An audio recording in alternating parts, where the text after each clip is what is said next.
Les autres congés et congés pour événements familiaux. Nous allons tout d'abord voir les congés sans solde. Les plus courants, le congé solidarité familiale. Ce congé va permettre à un salarié d'accompagner un proche en fin de vie pendant toute la période concernée.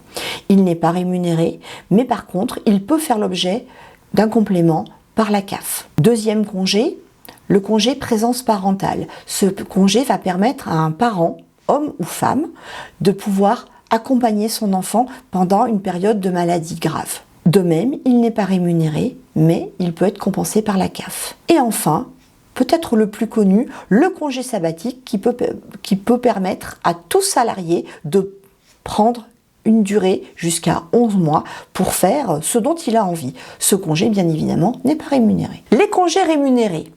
Parmi les congés rémunérés, nous allons voir les plus courants, notamment en premier lieu le congé d'ancienneté, qui va permettre à un salarié d'obtenir des congés en plus du fait de son ancienneté. Nous pouvons aussi citer les congés de fractionnement, qui sont acquis si le salarié choisit de poser sa 4e semaine de congé payé en dehors de la période légale de prise de congé payé. Il y a également les congés événements familiaux, dont je vous laisse voir le tableau ci-dessous. Ils vont de 1 à 5 jours en fonction de l'événement en question.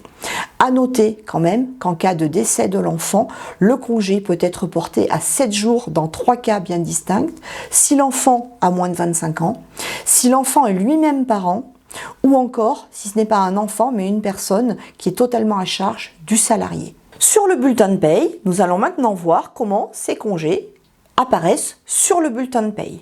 Tout d'abord, les congés non rémunérés, ils vont faire l'objet d'une ligne d'absence, une ligne de déduction.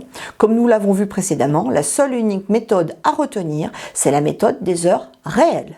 Les autres congés qui vont être rémunérés, comme les congés événements familiaux par exemple, vont faire l'objet de 2 lignes. Une ligne de déduction et une ligne d'indemnité.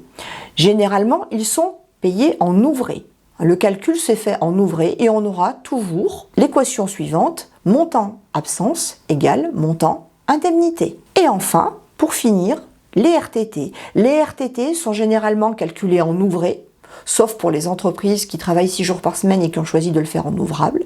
Et de la même façon que les autres congés, on aura l'équation suivante, absence égale montant indemnité.